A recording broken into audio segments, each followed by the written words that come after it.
a couple of things. On one side, I guess you have companies that are operating in a really challenging environment. You know, they're facing increased competition, there's cost pressures, you are trying to get the right talent, they have a very savvy consumer base, you know, that will move and expect high levels of service. And then on the other side, you've got technology advances. So data is cheaper to store than it ever has been before. Big data technologies now means that vast quantities of data, both structured and unstructured data, can be processed in really fast timeframes. So that's really opening up the opportunities for businesses to look at their data as a key asset and see how they can use analytics to really unlock some of the value in that data. If you look at some of the applications of analytics, they really line up with some of the key concerns that we're seeing at the C-suite. So how do you drive growth? So, you know, key application of analytics is understanding your consumer base. How do you target a new customer segment, for example? You know, another imperative is how do you drive down costs? So again, you know, how do you eliminate fraud, waste and error from your systems? How do you drive operational efficiencies? So all these are hugely relevant, and analytics can be a really powerful tool for organisations to use to address some of those challenges.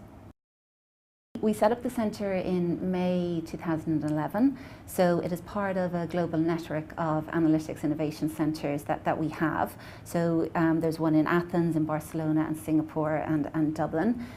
Each centre has a particular functional remit, and ours is around fraud and non-compliance.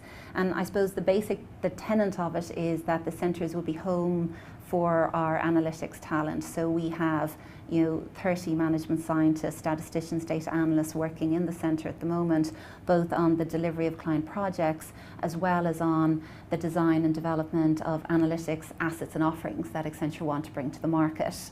A third aspect of the centre is a showcase component, which is really a space that people can come to really understand the power of analytics. You know, again, there's so much interest in analytics in the marketplace, but organisations are really struggling to see, well, how is it applicable to me? So the workshop is a really useful way of bringing to life some of the concepts around analytics and really then understanding its relevance to a particular challenge that an organisation might be facing. But the centre has come on phenomenally in the last close on 2 years, and we continue to grow aggressively, and we're working towards our initial target of getting 100 people into the centre over the next 2 years. Our remit is a global one, so the resources that are based in Dublin are working with clients both in the Irish market as well as in the UK and in mainland Europe. So they are clients across all industry groups, you know, public sector, financial services, telco.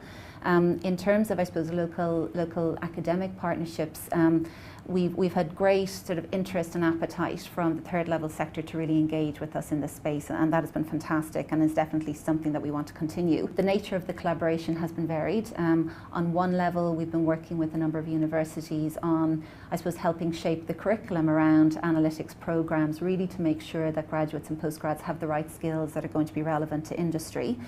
We're also trying to see how we can do more collaborative research with the universities. So there's some amazing stuff happening in the third level sector, some real cutting edge work in analytics, and we want to see, can we work with some of those groups to bring some of the industry relevance into that research and see how we can sort of collaborate on some interesting challenges there. We've also started looking as well at collaborating with the secondary school sector. So it's hugely important for us that students see the value of pursuing careers in maths and see the sort of opportunities that can be linked with maths. So we're currently working with the Irish Maths Teachers Association on how we can bring, I suppose, greater awareness into the schools around analytics and the career opportunities linked with that. It is pretty key. It's a sort of a maths, statistics background, you know, very strong quantitative skills is really at its core.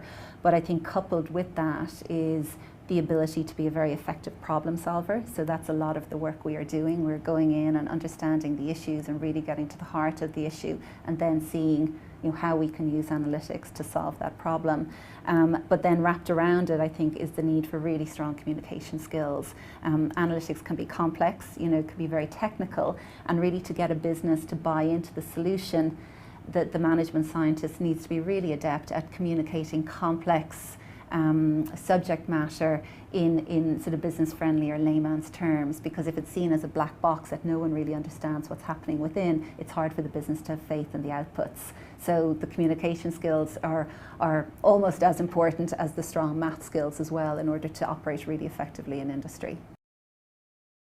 We do recognise that there is a gap in the market, and we're seeing that in our local recruitment efforts. So as I said, we're trying to scale aggressively. You know, we want to get 100 people into the Dublin Centre. We've recruited some fantastic talent from the Irish market and continue to do so. We're also broadening our recruitment efforts into Europe. And trying to access some of the talent pools that are there, because we do have a concern that we may not be able to scale if we purely rely on the Irish market. So to get the best talent and the best expertise into the Dublin Centre, we are going further afield. I think though there is recognition, certainly we're seeing it at the third level sector, about the need to grow the skills. We're seeing lots of postgraduate programs being launched to help both maths graduates become management scientists, as well as maybe some business graduates understand analytics more, so they can, you know, start working in that field to a certain extent as well. And those programs are hugely valuable and definitely represent, I suppose, a future source of recruitment for ourselves. I think it has, and again, it's a valid point. I certainly wouldn't have seen consulting as a career choice when I chose to pursue a degree in physics, but we do actually have a lot of people with physics degrees working here, and even working in the Analytics Centre as well. I think it gives you a very good grounding for the job. Definitely develops problem-solving skills, so how to think logically and tackle a problem in a structured manner. I think it teaches you, I guess, to deal with complex subject matter, be comfortable dealing with hard subject matter, not being afraid of it. And I also think it teaches you to apply the abstract to the practical, which again is something very relevant in our job. I quite like that concept, and I see it now in terms of the work we're doing in analytics. It's taking some very abstract mathematical principles that we probably all touched on in school and college, but probably didn't understand the applications of them at the time. But now we're seeing how they can come into the business world and solve, you know, tangible business problems that we see clients and organisations facing. I would have started off in general science, so I sort of kept my options open from the beginning, so I wasn't too sure, I suppose, what I wanted to do. I'd always had a natural leaning towards science and languages, ironically not business. I tended to stay away from business subjects in school, but I went down general science to, again, really try and make as informed decisions as possible around the route I wanted to take. And from doing the breadth of science subjects, I liked the whole problem-solving thing of physics. I liked the lab component and the theoretical component, and I would have sort of pursued physics and maths for about 3 years, and then specialised in physics in the final year. So it was very much about, you know, personal interest and what I really enjoyed doing. I can't say at the time that I had a clear career plan in terms of what I was going to do with it, but I understood that it was a really good grounding and something that would stand to me across a number of different fields, and that has proved to be the case.